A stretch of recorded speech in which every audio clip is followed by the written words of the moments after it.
Adam in Kawada we do it on that where you are bay the wall by need and on you walk the two the pion yere wow up your betty wapi rakul the lumi dia wa me jomni taju kulungu wana jui jai kein koi pio dari ni jaloi no tu adol ku ben ku ya kabian ni pio men on jinner we men dera ajiro on jakwen enong aberem uyin bedet binom te yeban ajaket ke pinyi chalwe de yiben lo ujeng peng ne jek ajin we tu ni chalwe puji ye koy taju kulungu wana jui jai kein koy pio neri ni jaloi no tu adol ku ben ku ya kabian ni pio yat ko yin ba dai werin ye bi je ban da ben kanye de lon de wo ajinde ge wo ye ne lon da tu ku amol bu do yin ke re to kule kunum ne de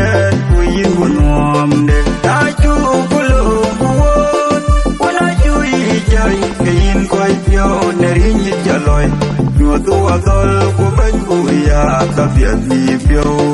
ware wa pio ku jor ku bartin ne yin yu ku be de jin ku piriya ni mo ye to je ka ken ge jol ne chen lui barwa ku barwa ne wa ba wo we pio ne dan de re ku ka pu wa ben pulayo ta ju ku lu ku wana ju yi jai kein koi pio ne rin yi jaloi no tu adol ku ben ku ya kabian ni pio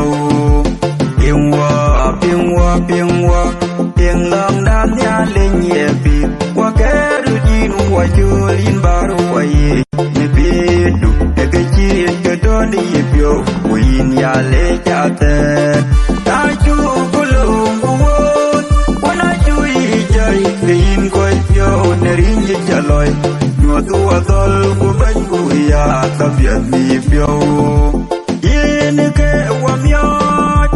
en ju wa ner ya the bench chin no way kurie de bideran in jawanya ne janglu kuberu wayen ko pi hakul gariadi ida banya jajui ya toya taju kulungu wana jui jai kein ko pio nerin jaloi no tu adol ku ben bu ya kabiani pio taju kulungu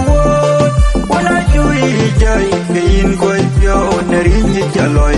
no tu adol ku ben bu ya kabiani